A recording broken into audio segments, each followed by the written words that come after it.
أعوذ بالله من الشيطان الرجيم. بسم الله الرحمن الرحيم. ولما جاءهم كتاب من عند الله مصدق لما معهم وكانوا من قبل يستفتحون على الذين كفروا فلما جاءهم ما عرفوا كفروا به فلعنة الله على الكافرين. بئس ما اشتروا به أنفسهم أن يكفروا بما أنزل الله بغيا أن ينزل الله من فضله على من يشاء من عباده فباءوا بغضب على غضب وللكافرين عذاب مهين. وإذا قيل لهم آمنوا بما أنزل الله قالوا نؤمن بما أنزل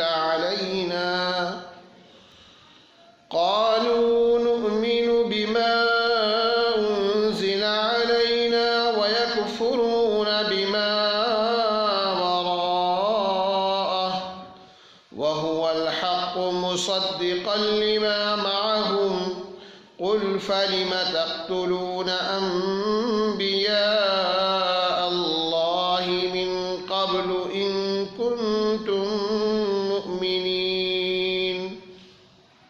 ولقد جاءكم موسى بالبينات ثم اتخذتم العجل من بعده وأنتم ظالمون. صدق اللہ العظیم. شروع کرتا ہوں اللہ کے نام سے جو بڑے مہربان نہایت رحم فرمانے والے ہیں.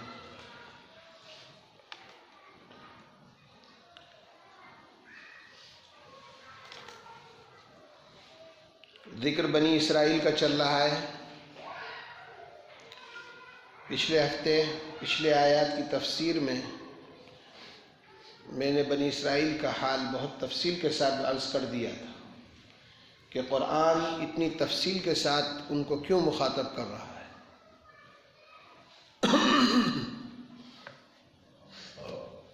اور یہ بھی عرض کیا تھا کہ بنی اسرائیل نے حضرت نبی کریم محمد رسول اللہ صلی اللہ علیہ وسلم کی مخالفت کیوں کی. بنی اسرائیل حضرت یعقوب علیہ السلام کی آل و اولاد یا ان کی نسل کے لوگ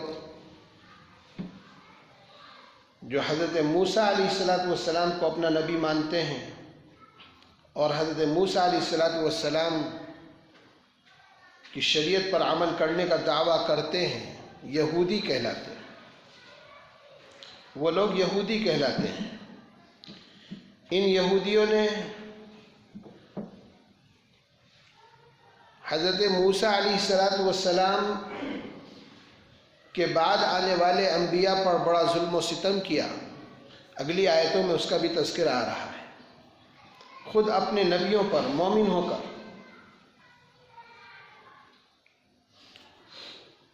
میں نے عرض کیا تھا کہ اللہ تعالیٰ نے حضرت موسیٰ علیہ السلام کو اور ان کے بعد بہت سے انبیاء کو حضرت عیسیٰ علیہ السلام تک بڑی تعداد انبیاء کی بنی اسرائیل میں اسی قوم سے بنی اسرائیل قوم سے انہی کی نسل سے اللہ نے بہت سے انبیاء کو بھیجا. ان میں سے بہت سے لوگوں کو اللہ نے اپنا نبی بنایا. اپنے مقدس دین کی اشاعت کے لیے ان کو قبول فرمایا. آخری نبی جو ان میں آئے وہ حضرت عیسیٰ علیہ السلام آئے.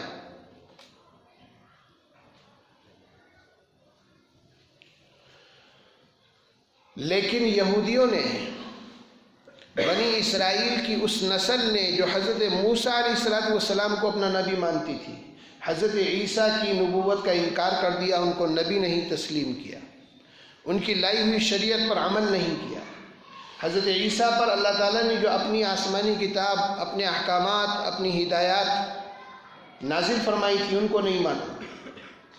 حضرت عیسیٰ کی کتاب انجیل یا بائبل جس کو کہا جاتا ہے، اس کو ماننے سے انکار کر دیا۔ لیکن ان کی توریت میں، ان کی آسمانی کتاب میں، وہ آسمانی صحیفے جس کو وہ یہ سمجھتے ہیں کہ وہ اللہ نے اپنے نبی حضرت موسیٰ پر نازل کیے تھے، اس کتاب میں نبی آخر الزمان آقائے مدنی حضرت محمد رسول اللہ صلی اللہ علیہ وسلم کی نبوت کا بھی تذکرہ تھا، اور یہ بشارت دی گئی تھی کہ ایک آخری نبی آئیں گے جن کا نام احمد ہوگا، اللہ تعالیٰ ان پر اپنی کتاب اتاریں گے، قرآن نازل ہوگا، اور وہی آخری نبی ہوں گے، قیامت تک کے لیے نبی ہوں گے۔ ان کی آسمانی کتابوں میں یہ ساری باتیں موجود تھیں، وہ ان باتوں کو سمجھتے تھے اور جانتے تھے، اور انتظار میں تھے کہ کب وہ آخری نبی مبعوث ہوتے ہیں، کب اللہ اپنے نبی محمد کو بھیجتے ہیں، اور اس کا تذکرہ وہ اپنے ماحول میں کیا کرتے تھے۔ جو آیت ابھی پڑھی گئی اسی میں اس کا تذکرہ اور اس کی طرف اشارہ ہے کہ جب ان یہودیوں کی دوسروں سے لڑائی ہوتی تھی، مدینے کے کافروں سے اور مشرکی سے لڑائی ہوتی تھی، یا عیسائیوں سے لڑائی ہوا کرتی تھی، تو اس وقت یہ کہا بھی کرتے تھے کہ آخری نبی آنے والے ہیں، اللہ ان کی مدد فرمائیں گے اور ہم ان کے ساتھ مل کر تم سب کو شکست دے دیں گے، تم سب کو دنیا سے ختم کر دیں گے۔ ان کی یہ باتیں دوسرے لوگ بھی سنتے تھے کہ یہ آخری نبی کے انتظار میں ہیں، لیکن یہ بنی اسرائیل کے لوگ یہ سمجھتے تھے کہ جس طرح نبوت ہماری شاخ میں، ہماری برادری میں، ہماری نسل میں ہمیشہ رہی ہے، آخری نبی بھی ہمارے ہی اندر آئیں گے اور ہم میں سے ہی کسی کو نبی بنایا جائے گا۔ اسی لیے وہ انتظار میں تھے۔ حضرت نبی کریم محمد رسول اللہ صلی اللہ علیہ وسلم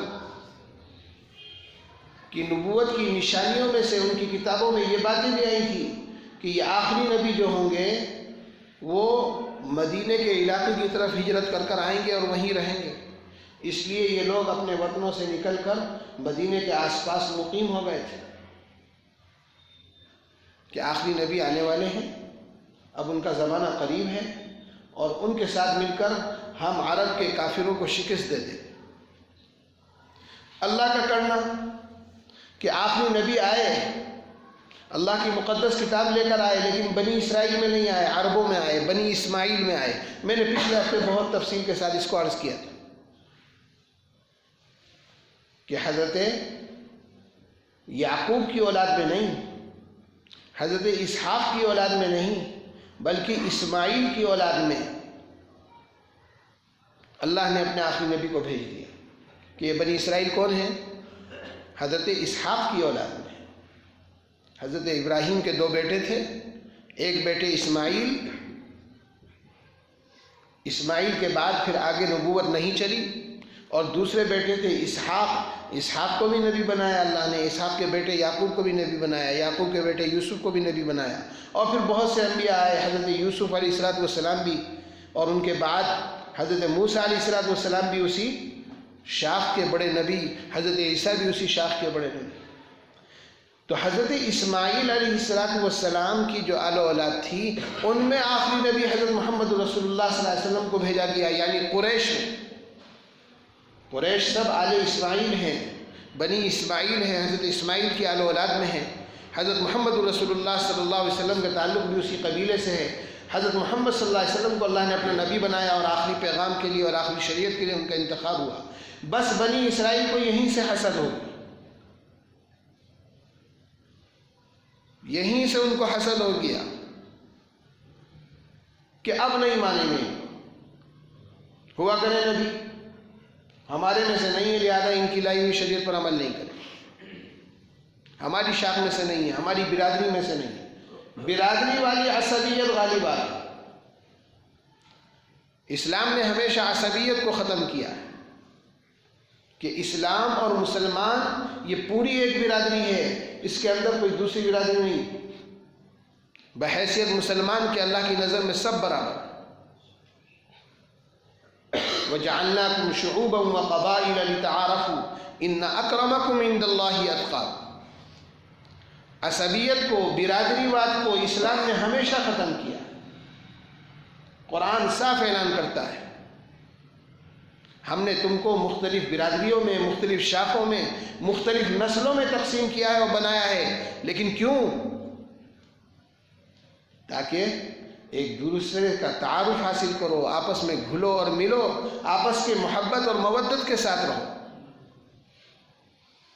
کسی کو دوسرے پر فضیلت نہیں دی اللہ نے۔ ان اکرمکم عند اللہ اتقاکم، اللہ کا صاف اعلان ہے کسی برادری کو دوسری برادری پر کوئی فضیلت، کوئی فوقیت نہیں۔ ہاں اللہ کے یہاں اگر فضیلت ہے، اللہ کے یہاں اگر کسی کو برتری اور فوقیت حاصل ہے تو تقوی کی بنیاد پر۔ ان اکرمکم عند اللہ اتقاکم، تم میں جو جتنا بڑا متقی ہوگا اللہ کے یہاں وہ اتنا ہی پسندیدہ اور برگزیدہ بنے گا، اللہ کے یہاں وہ اتنا ہی مقبولیت حاصل کرے۔ کہ تقوی کی بنیاد پر اللہ کے یہاں مقبولیت ہے، تقوی کی بنیاد پر اللہ کے یہاں اکرام ہے، برادری کی بنیاد پر نہیں ہے۔ تو بنی اسرائیل جو نبیوں والی قوم تھی، سینکڑوں انبیاء ان میں آئے، اللہ نے بہت سی آسمانی کتابیں ان نبیوں پر نازل کی، یہ بہت بڑا اکرام تھا بنی اسرائیل پر۔ قرآن نے اس کا اعلان بھی کیا ہے کہ ہم نے ساری دنیا پر تم کو ترجیح دی اور فضیلت دی تھی، لیکن بنی اسرائیل نے برادری واد میں پڑھ کر اپنے آپ کو افضل سمجھ کر کہ نبی تو ہمارے اندر ہوتے تھے، ہماری نسل میں ہوتے تھے، ہماری برادری میں ہوتے تھے، یہ اسماعیل والی برادری میں نبی کہاں سے آ گئے، اس کو ماننے سے انکار کر دیا۔ تو یہی بنی اسرائیل جو اللہ کی نظروں میں سب سے محبوب، سب سے افضل تھے اور ان کو فضیلت دی گئی تھی، دھتکار دیے گئے، ان کی ساری فضیلت ختم ہو گئی، ان پر کفر کا اور انکار کا لیبل لگا دیا گیا۔ فلعنت اللہ علی الکافرین، اسی آیت میں آخری لفظ آ رہا ہے، اللہ نے ان کو کافر قرار دیا اور ان پر لعنت بھیج دی۔ کیوں؟ اللہ کے بھیجے ہوئے سچے نبی حضرت محمد رسول اللہ صلی اللہ علیہ وسلم کا انکار کر دیا، ان کو نبی نہیں مانا، ان پر نازل ہونے والی اس کتاب قرآن مقدس کو نہیں مانا۔ اللہ نے اعلان کر دیا یہ کافر ہے اور ان پر اللہ کی لعنت ہے۔